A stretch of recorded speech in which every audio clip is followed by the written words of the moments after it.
ಇನ್ನು 10 ದಿನಗಳಲ್ಲಿ ನಟ ದರ್ಶನ್ ಭವಿಷ್ಯ ನಿರ್ಧಾರವಾಗಲಿದೆ. ಹೈಕೋರ್ಟ್ ಕೊಟ್ಟಿರುವ ಜಾಮೀನಿನ ಮೇಲೆ ಅಸಮಾಧಾನ ಹೊರಹಾಕಿರುವ ಸುಪ್ರೀಂ ಕೋರ್ಟ್ ದರ್ಶನ್ ಮತ್ತು ಇತರರ ಜಾಮೀನು ರದ್ದು ಮಾಡುವ ಸಾಧ್ಯತೆ ಇದೆ. ಹೈಕೋರ್ಟ್ ಮಾಡಿದ ತಪ್ಪು ಮಾಡಲ್ಲ, ತರಾತುರಿಯಲ್ಲಿ ಆದೇಶ ಕೊಡಲ್ಲ ಅಂತ ಸುಪ್ರೀಂ ಕೋರ್ಟ್ ಹೇಳಿದೆ.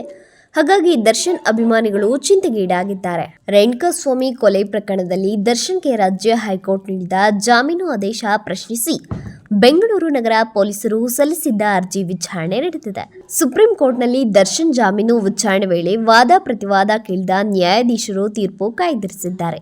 ಸರ್ಕಾರದ ಪರ ಸಿದ್ಧಾರ್ಥ್ ಲೂಥ್ರಾ ವಾದ ಮಂಡಿಸುತ್ತಿದ್ದಾರೆ. ದರ್ಶನ್ ಪರ ವಕೀಲರಾದ ಸಿದ್ಧಾರ್ಥ್ ದವೆ ವಾದವನ್ನು ಮಂಡಿಸುತ್ತಿದ್ದಾರೆ. ವಾದವನ್ನು ಆಲಿಸಿದ ಕೋರ್ಟ್ 1 ವಾರದಲ್ಲಿ 3 ಪುಟಗಳ ಲಿಖಿತ ವಾದಾಂಶ ಸಲ್ಲಿಸಲು ಸೂಚನೆ ನೀಡಿದೆ. 10 ದಿನಗಳ ಬಳಿಕವಷ್ಟೇ ದರ್ಶನ್ ಜಾಮೀನು ಅರ್ಜಿ ಬಗ್ಗೆ ತೀರ್ಪು ಬರಲಿದೆ. ರೇಣುಕಾಸ್ವಾಮಿ ಕೊಲೆ ಕೇಸ್ ಆರೋಪಿಗಳಾದ ದರ್ಶನ್, ತೂಗುದೀಪ ಮತ್ತು ಪವಿತ್ರ ಗೌಡ ಸೇರಿದಂತೆ 7 ಆರೋಪಿಗಳ ಕರ್ನಾಟಕ ಹೈಕೋರ್ಟ್ ನೀಡಿದ ಜಾಮೀನು ರದ್ದು ಮಾಡುವಂತೆ ಸರ್ಕಾರ ಸುಪ್ರೀಂ ಕೋರ್ಟ್ಗೆ ಮನವಿ ಸಲ್ಲಿಸಿತ್ತು. ಈ ಅರ್ಜಿ ವಿಚಾರಣೆ ನಡೆಸಿದ ಸುಪ್ರೀಂ ಕೋರ್ಟ್ ಹಲವು ಅಭಿಪ್ರಾಯಗಳನ್ನು ಹೊರಹಾಕಿದೆ. ಇಡೀ ಪ್ರಕರಣ ನಡೆಯಲು ನೀವೇ ಕಾರಣ ಅಲ್ಲವೇ ಅಂತ ಪವಿತ್ರ ಗೌಡ ಅವರನ್ನೇ ನೇರವಾಗಿ ಪ್ರಶ್ನೆ ಮಾಡಿದೆ. ಪವಿತ್ರ ಗೌಡ ಪರ ವಾದ ಮಾಡ್ತಿರುವ ವಕೀಲರು, ಕೊಲೆಗೂ ಪವಿತ್ರ ಗೌಡಗೂ ಯಾವುದೇ ಸಂಬಂಧ ಇಲ್ಲ. ರೇಣುಕಾಸ್ವಾಮಿ ಕಿಡ್ನಾಪ್ ಪವಿತ್ರಾಗೆ ಗೊತ್ತಿರಲಿಲ್ಲ. ಪವಿತ್ರಾಗೆ ಅಪಹರಣಕಾರರ ಪರಿಚಯವೂ ಸಹ ಇಲ್ಲ.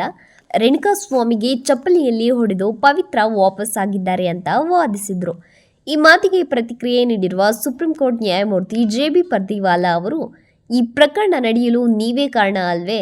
ನೀವಿಲ್ಲದಿದ್ದರೆ ಏಟು ದರ್ಶನ್ ಆಸಕ್ತಿ ವಹಿಸುತ್ತಿರಲಿಲ್ಲ. ಇಷ್ಟೆಲ್ಲ ಆಗಲು ನೀವೇ ಕಾರಣ ಅಲ್ಲವಾ ಅಂತ ನೇರವಾಗಿ ಕೇಳಿದ್ದಾರೆ. ಇಷ್ಟೆಲ್ಲ ಸಾಕ್ಷ್ಯ ಇದ್ದರೂ ಬೇಲ್ ಯಾಕೆ ಕೊಡಬೇಕು? ಇದು ಬರೀ ಕೊಲೆಯಲ್ಲ, ವ್ಯವಸ್ಥಿತ ಪಿತೂರಿ, ಷಡ್ಯಂತರ. ಸಾಕ್ಷ್ಯ ಇದ್ದರೂ ಯಾಕೆ ಜಾಮೀನು ಮುಂದುವರಿಸಬೇಕು? ದರ್ಶನ್ ಪವಿತ್ರ ಗೌಡಗೆ ಏನ್ ಸಂಬಂಧ? ಏವನ್ ಪವಿತ್ರ ಗೌಡ ಪವನ್ಗೆ 55 ಬಾರಿ ಕರೆ ಮಾಡಿದ್ಯಾಕೆ ಅಂತಲೂ ಜಡ್ಜ್ ಪರ್ದಿವಾಲಾ ಪ್ರಶ್ನೆ ಮಾಡಿದ್ದಾರೆ. ಒಟ್ಟಾರೆ ಹೈಕೋರ್ಟ್ ಮಾಡಿದ ತಪ್ಪನ್ನು ನಾನು ಮಾಡುವುದಿಲ್ಲ ಅಂತ ಹೇಳಿರುವ ಸುಪ್ರೀಂ ಕೋರ್ಟ್ ಪೀಠ, ದರ್ಶನ್ ಮತ್ತು ಇತರರಿಗೆ ಜಾಮೀನು ನೀಡುವಾಗ ಹೈಕೋರ್ಟ್ ವಿವೇಚನೆ ಬಳಸಿಲ್ಲ ಅಂತ ಸುಪ್ರೀಂ ಕೋರ್ಟ್ ಅಭಿಪ್ರಾಯ ಪಟ್ಟಿದೆ.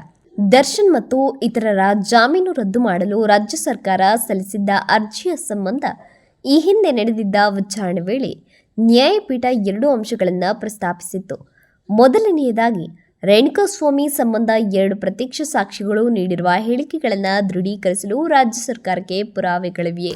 ಆರೋಪಿಗಳಿಗೆ ಜಾಮೀನು ಮಂಜೂರು ಮಾಡುವ ಸಂದರ್ಭದಲ್ಲಿ ಹೈಕೋರ್ಟ್ ಯಾವ ರೀತಿಯ ವಿವೇಚನಾಧಿಕಾರ ಬಳಕೆ ಮಾಡಿದೆ ಅಂತ ಪ್ರಶ್ನಿಸಿತ್ತು. ಅಲ್ಲದೆ ದರ್ಶನ್ ಅವರಿಗೆ ಜಾಮೀನು ನೀಡುವುದಕ್ಕಾಗಿ ರಾಜ್ಯ ಹೈಕೋರ್ಟ್ ಬಳಕೆ ಮಾಡಿರುವ ವಿವೇಚನಾಧಿಕಾರವನ್ನು ಯಾವುದೇ ರೀತಿಯಲ್ಲೂ ಒಪ್ಪುವಂಥದ್ದಲ್ಲ ಅಂತ ಪೀಠ ತಿಳಿಸಿತ್ತು. ರಾಜ್ಯ ಸರ್ಕಾರದ ಪರ ಹಾಜರಿದ್ದ ಹಿರಿಯ ವಕೀಲರಿಗೆ ದರ್ಶನ್ ಮೇಲೆ ಇದೇ ರೀತಿಯ ಹಳೆಯ ಪ್ರಕರಣಗಳಿದ್ದಲ್ಲಿ ತಿಳಿಸಬಹುದು ಅಂತ ನ್ಯಾಯಾಧೀಶರು ಹೇಳಿದ್ದಾರೆ. ಜೊತೆಗೆ ಹೈಕೋರ್ಟ್ ಜಾಮೀನು ಮಂಜೂರು ಮಾಡಿರುವ ಆದೇಶದಲ್ಲಿ ಯಾವ ಕಾರಣಕ್ಕೆ ಮಧ್ಯಪ್ರವೇಶ ಮಾಡಬಾರದು ಅನ್ನೋದಕ್ಕೆ ಕಾರಣಗಳನ್ನು ನೀಡಿ ಅಂತ ದರ್ಶನ್ ಪರ ವಕೀಲರಿಗೆ ಸುಪ್ರೀಂ ಕೋರ್ಟ್ ಸೂಚನೆ ನೀಡಿದೆ. ಸರ್ಕಾರದ ಪರ ವಾದ ಮಂಡಿಸಿರುವ ವಕೀಲರು, ರೇಣುಕಾಸ್ವಾಮಿ ಎನ್ನುವ ವ್ಯಕ್ತಿಯನ್ನು ಚಿತ್ರದುರ್ಗದಿಂದ ಕಿಡ್ನಾಪ್ ಮಾಡಿಕೊಂಡು ಬಂದು ಬೆಂಗಳೂರಿನಲ್ಲಿರುವ ಪಟ್ಟಣಗೆರೆ ಶೆಡ್ನಲ್ಲಿ ಮಾರಣಾಂತಿಕ ಹಲ್ಲೆ ಮಾಡಿ ಹತ್ಯೆ ಮಾಡಿದ್ದಾರೆ. ಹಲ್ಲೆಗೂ ಮುನ್ನ ಥಳಿಸಿದ್ದಾರೆ. ಕಬ್ಬಿಣ ರಾಡ್ ಕೋಲಿನಿಂದ ಹೊಡೆದಿದ್ದಾರೆ. ಎದೆಗೆ ಬಲವಾಗಿ ಒದೆಯಲಾಗಿದೆ. ಆರಂಭದಲ್ಲಿ ಹಣಕಾಸಿನ ಕಾರಣಕ್ಕೆ ಹತ್ಯೆ ಮಾಡಿದೆ ಅಂತ 4 ಶರಣಾದರು. ಬಳಿಕ ತನಿಖಾ ಅಧಿಕಾರಿ ವಿಚಾರಣೆ ನಡೆಸಿದಾಗ ದೊಡ್ಡ ಜಾಲವೇ ಬಯಲಾಗಿದೆ. ಕೆಳ ಹಂತದ ನ್ಯಾಯಾಲಯ ಕೆಲವರಿಗೆ ಹೈಕೋರ್ಟ್ 7 ಮಂದಿಗೆ ಜಾಮೀನು ನೀಡಿದೆ. ಇದನ್ನು ನಾವು ಪ್ರಶ್ನೆ ಮಾಡಿ ಬಂದಿದ್ದೇವೆ.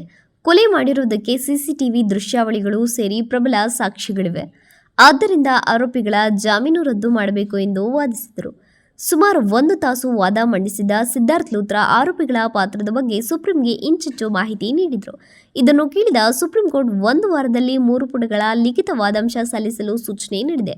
10 ದಿನಗಳ ಬಳಿಕವಷ್ಟೇ ದರ್ಶನ್ ಜಾಮೀನು ಅರ್ಜಿ ಬಗ್ಗೆ ತೀರ್ಪು ಬರಲಿದೆ. ಒಟ್ಟಾರೆ ಆರೋಪಿಗಳು ನಿರಪರಾಧಿ ಅನ್ನೋ ರೀತಿ ಹೈಕೋರ್ಟ್ ಬೇಲ್ ಕೊಟ್ಟಿದೆ. ನಿಮಗೂ ಕೂಡ ಈ ರೀತಿ ಅನಿಸುತ್ತಿಲ್ವಾ? ಎಲ್ಲ ಕೇಸ್ಗಳಲ್ಲೂ ಹೈಕೋರ್ಟ್ ಹೀಗೆ ಮಾಡುತ್ತಾ? ವಿಚಾರಣೆ ನ್ಯಾಯಾಲಯ ತಪ್ಪು ಮಾಡಿದರೆ ತಪ್ಪಾಗಿದೆ ಅನ್ನಬಹುದು. ಹೈಕೋರ್ಟ್ ಹೀಗೆ ಮಾಡಿದರೆ ಹೇಗೆ? ನಾವು ಹೈಕೋರ್ಟ್ ಮಾಡಿದ ತಪ್ಪು ಮಾಡಲ್ಲ, ತರಾತುರಿಯಲ್ಲಿ ಆದೇಶ ಕೊಡುವುದಿಲ್ಲ ಅಂತ ಸುಪ್ರೀಂ ಕೋರ್ಟ್ ಸ್ಪಷ್ಟವಾಗಿ ಹೇಳಿದೆ.